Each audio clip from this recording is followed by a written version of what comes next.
Bonjour, mon nom est Jean-René et je suis créateur et j'aime travailler dans le domaine du design urbain et dans la création numérique.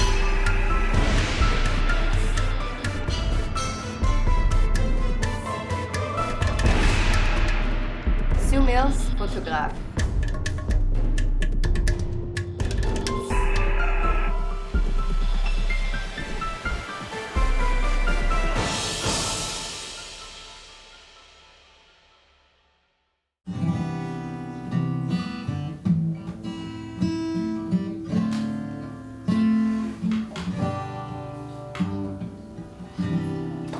Bright lights and promises, a pocket full of dreams. Moi, j'étais née en Rouyn-Noranda. En Abitibi, c'est une ville de mines. Mon père travaillait pour les mines Noranda. Qu'est-ce qui était important pour moi, comme la respiration, c'était la musique. Puis mon père était un musicien.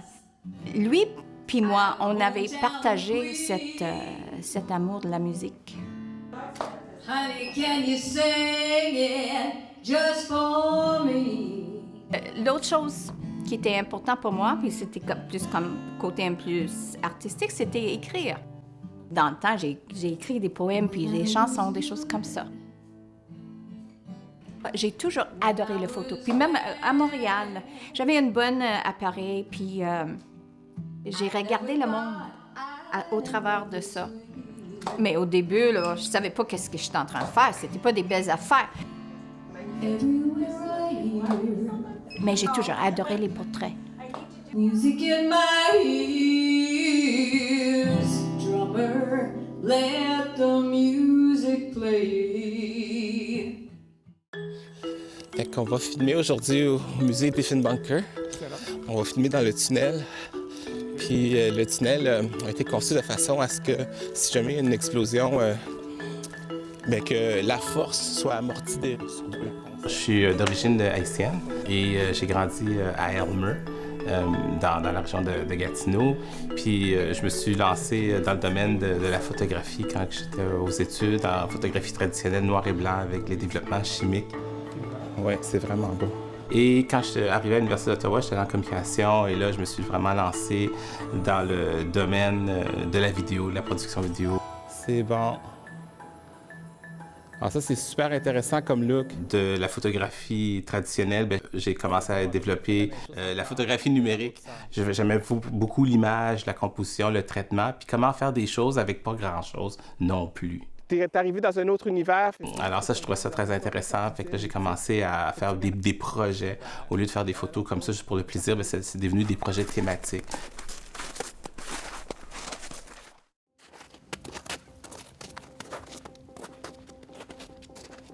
Je travaillais dans le temps pour Papier Roland, une très bonne compagnie québécoise. À un moment donné, j'ai eu l'opportunité de faire un transfert dans la compagnie. Puis j'arrivais à Dartmouth, Halifax. J'ai dit à mon patron, j'aimerais ça qu'on fait des photos de notre camion sur le pont. Fait que mon patron a dit, OK. Il y avait une matin, j'ai rangé avec le camionneur, puis moi, j'ai pris mon auto, puis j'étais en train d'aller. Tout ce que je me souviens aujourd'hui de ce moment-là, je suis en train de faire quelque chose que moi, je veux le faire, puis j'ai jamais senti si libre. Puis là, c'était vraiment pour moi le premier indice de qu'est-ce qu'il faut que je fasse. C'est arrivé à ce moment-là.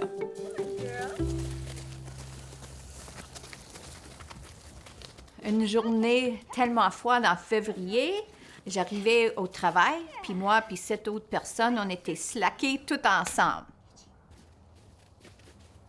J'ai passé quelques heures vraiment en réflexion. Puis la première chose que j'ai faite, j'ai inscrit pour un cours de photo, le SWAP, Adult Education. Et j'étais jamais la même personne après. J'étais tellement passionnée. J'avais faim pour tout ce qu'il peut me montrer. Et j'ai dit, il faut que je trouve une façon de de savoir plus, parce que je peux pas tout faire qu'est-ce que je veux faire. Mais il y avait un collège qui était très connu. Il y avait un très bon programme de quelques années de photos. Photos, et ils appelaient ça digital imaging dans le temps. Moi, j'avais 40 ans. Pour moi, j'ai dit, ouais, le Photoshop, il faut que j'apprends ça. Puis il faut que j'apprenne le côté technique, puis il faut que j'apprenne le lighting, puis tout ça, parce qu'à NASCAD, j'ai pas touché ça. Ça, c'est juste à l'école, tout ça. Ah, j'étais triste quand l'école était terminée, parce que j'avais pas l'accès à tout cet équipement-là.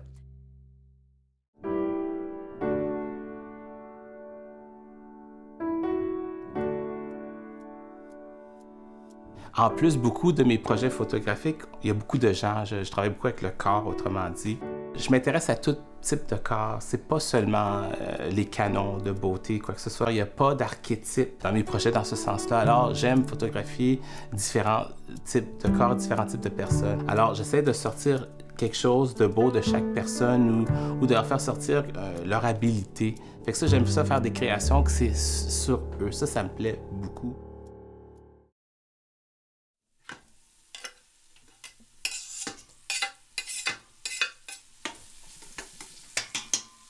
C'est soupe aux poissons piquante. Ah, c'est mon préféré. C'est quelque chose qu'on mange souvent, surtout en hiver, mais n'importe quel moment. Quand j'ai déménagé là, puis c'était un choix, mais le Québec m'a toujours manqué. Hein? Québec, il n'y a aucune place comme Québec. Puis la francophonie, puis tout ça, fait que moi, puis mon mari, Charlie vient de là, mais il est un francophile comme tu n'as jamais rencontré dans ta vie. Fait que... Ah oui, on va partager! La moitié de notre vie était en français. Parce qu'il y avait une grande communauté des Acadiennes avec les Québécois. J'ai eu beaucoup des opportunités dans le temps parce que j'adore la musique. Alors, moi, j'ai fait beaucoup de photos pour les musiciens, puis pour ces poches de disques, des choses comme ça.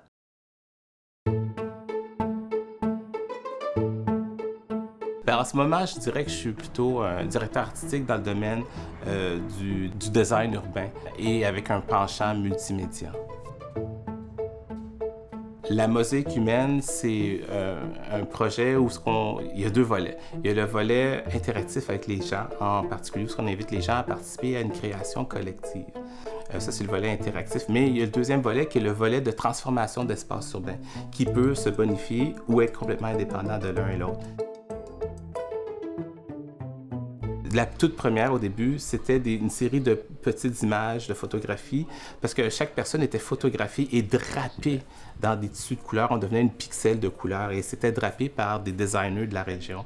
C'est tout assemblé, assisté à l'ordinateur par la suite, et on mettait ces grosses, immenses mosaïques sur les façades des édifices.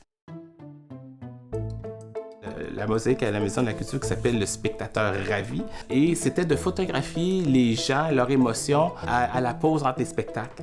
C'était pour voir si les gens étaient joyeux, tristes, surpris, intrigués. Fait qu'on voulait capter leur expression faciale. Fait que ça, c'était la thématique, parce que très souvent, la mosaïque humaine, il y a des thématiques. Une fois, on a fait un projet de photographie drapée, en toujours, de couleurs, mais sous l'eau.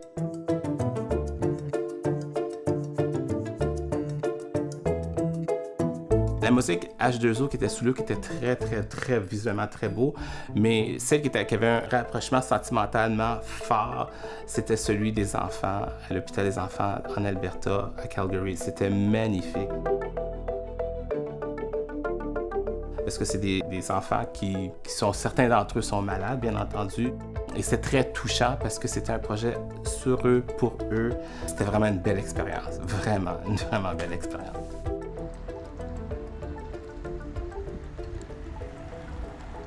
Mais par la suite, on a commencé à faire autre chose, pas seulement des mosaïques.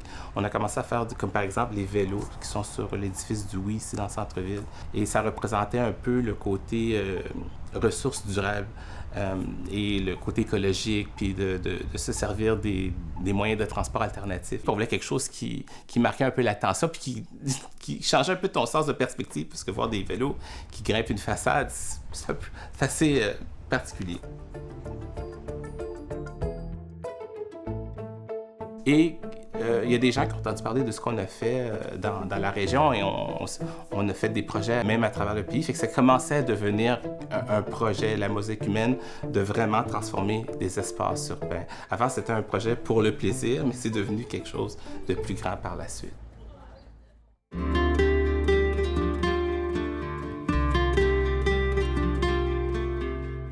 C'est l'image principale. Ça, c'était le quad de déportation placé à Grand-Pré, avec le berceau de l'Acadie. Moi, j'adore les portraits. Fait que j'aimerais ça prendre les portraits des Acadiennes en Acadie, un petit peu partout en Amérique du Nord.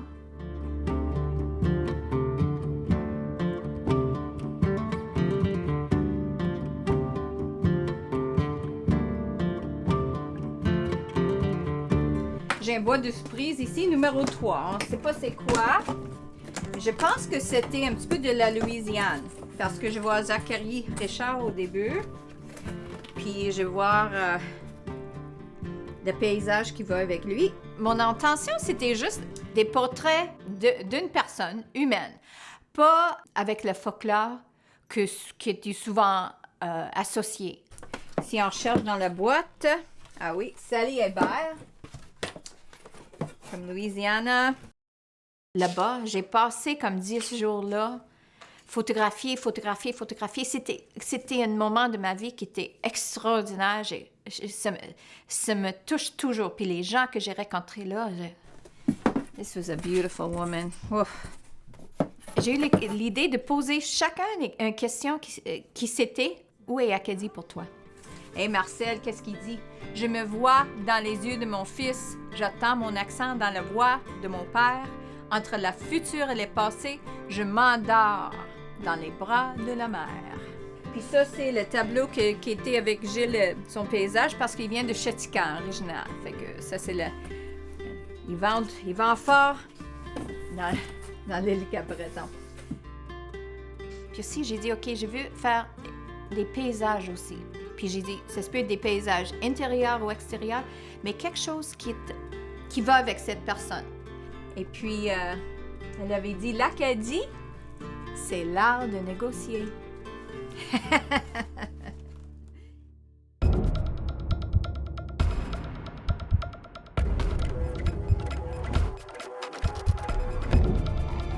Moi, je trouve que j'aime beaucoup la photographie, mais j'aime aussi essayer des choses nouvelles.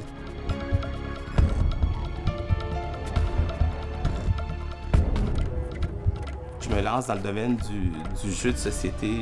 J'avais jamais fait un projet comme ça.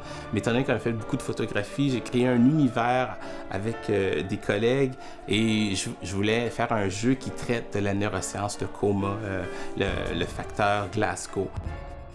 Et créer un univers fictif où les gens peuvent se rassembler à table pour essayer de sortir les personnages du coma. Et on a plusieurs options. Ça qu'on dit, bien, on les change toutes, on les aime pas, on jette tout ça, on en pige 5 nouvelles. C'est un projet qui a pris tout près de 1 an à réaliser. On a fait différents prototypes, puis là, on joue différentes versions. Une de faite. Oh yeah! Excellent. Non, c'est bon. Je trouve ça vraiment intéressant parce qu'on veut rajouter une autre phase qui est la réalité augmentée. C'est-à-dire que si tu passes ton téléphone cellulaire au-dessus des images, eh bien, on peut voir les cartes s'animer. C'est tout nouveau, on va voir la suite, mais on est très content jusqu'à présent. Puis je trouve ça visuellement très, très beau, l'effet que ça a donné avec pas grand-chose. Le jeu même, c'est une œuvre d'art en soi, parce que toutes les photographies, tout le concept, c'est d'explorer différentes formes artistiques. Il y a un élément de transe. Quand on est dans la création, on revit l'expérience et quand on ajuste les couleurs, parce qu'il y a du traitement un peu dans la photo, ça reste beaucoup techniquement l'image originale, mais c'est-à-dire l'assemblage, la conception. Puis quand on lui donne un sens, on donne un sens à l'image, ça fait un effet de surprise. Puis on est émerveillé devant l'ordinateur et quand on le montre à des gens, les gens sont comme « Wow! » C'est surprenant. Puis ça, j'aime ces deux phases-là. Mais ça peut être long. Ça peut être très long faire un projet. Puis ça peut être long. Puis surtout que je fais beaucoup des choses à la main, ça devient dur sur le doigt. Mais à part ça, une fois que c'est fait, c'est vraiment, vraiment, vraiment beau. Voilà.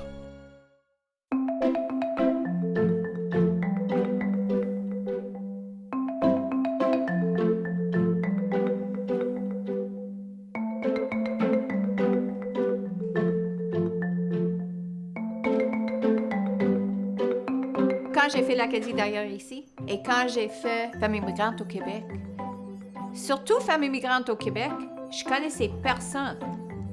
Ils me connaissaient pas, puis c'était quand même un sujet assez délicat. Je me mettais dans un état de « everything's gonna be all right ». Ça va juste marcher. There's no formula, parce que chaque personne est différente. C'est comme un documentaire, parce que les personnes ne peuvent pas parler comme telles. C'est leurs yeux, leurs photos, c'est leur écriture, leur réponse. La femme a choisi d'être dans mon exposition parce qu'il y avait quelque chose à dire, puis quelque chose à donner, puis quelque chose à partager. Et j'ai vraiment voulu recevoir qu'est-ce qu'il a. Puis en plus, moi, qu'est-ce que j'ai fait pour eux? I saw them. Puis c'est à ce moment-là qu'ils m'avaient tout donné. Pour cette exposition, j'ai commencé ça en 2010. J'ai photographié une femme, puis j'ai mis ça dans le tiroir. Et puis, l'année dernière, j'ai photographié 30 autres personnes en Abitibi, dans Gaspésie, en Rimouski, au Québec, au Chicoutimi, Montréal, Gatineau. C'était une année remplie de joie, d'émotion, puis de mouvement pour moi. Puis, aussitôt que j'arrivais ici, avec les résultats, travail, pour faire qu'est-ce que je voulais faire. Ça, c'était, en anglais, j'ai dit, it was like the journey of a lifetime. Pour moi. Si vous avez la chance de lire qu'est-ce qu'il avait écrit, c'est très touchant, leur chemin, leur trajet. Chaque femme écrivait leur témoignage, puis le monde me dit « Wow, c'est beau, la vie, c'est incroyable. » Ça, c'est rien comparé de qu'est-ce que m'a parlé pendant la séance. Il y a beaucoup du monde qui m'a conté beaucoup de choses.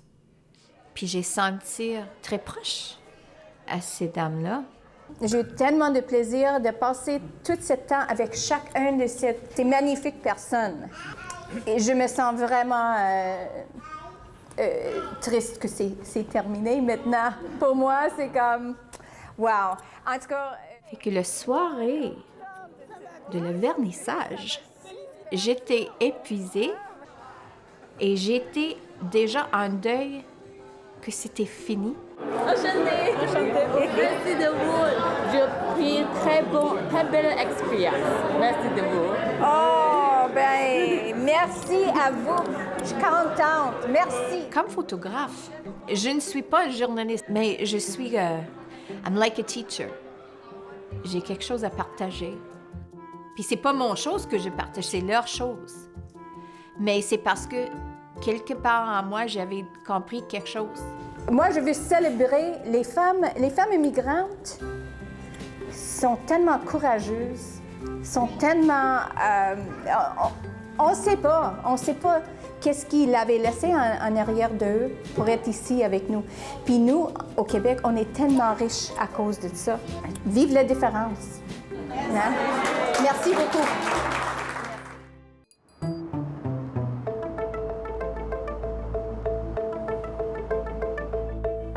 À quoi tu viens de penser? Tu peux pas nous dire, hein? J'aimerais aussi apporter l'élément de neurosciences, d'amener la neuroscience et l'art. Je voudrais rapprocher les deux. Bien, c'est parce que si on décode les ondes cérébrales puis l'interprétation, qu'est-ce qu'on peut faire par la suite, que les émotions captées pourraient changer le contenu, le message, et de comprendre comment ça fonctionne, ou même de comprendre comment que je suis en train de faire de la création. Il y a un petit côté mystère. Et justement, maintenant, je suis en train de travailler sur un casque de neurosciences. Et je vais, avec des appareils électroniques, je vais essayer d'aller capter les différentes ondes. Et ça, c'est des choses qui m'intéressent. Comment que l'âme fonctionne, l'esprit fonctionne. Vraiment, c'est quoi le mystère de l'association des mots et des idées ou des images? Ça me fascine.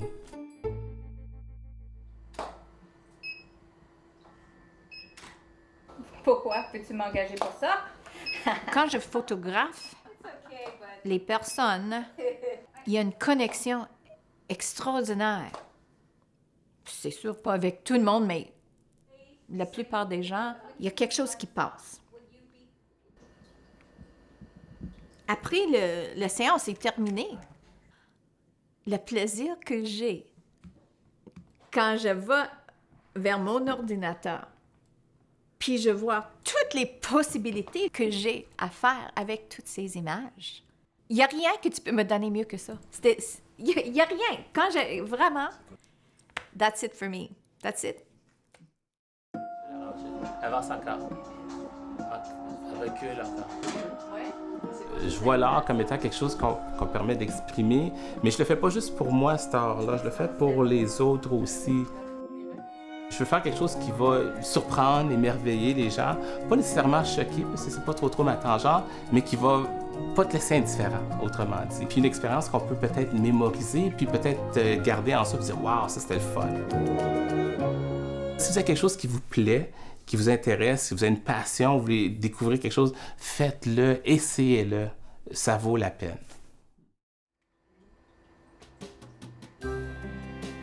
Je suis un photographe. Parce que des fois, je questionne. Tu sais, on dit « What am I doing? Why? Why am I doing this? » Souvent, je dis « No, that's it. » Souvent. Puis là, une autre journée arrive, puis je suis comme... C'est comme... You can't live with it, you can't live without it. Non, c'est une grande partie de moi. Puis je ne sais pas pourquoi. Veux pas.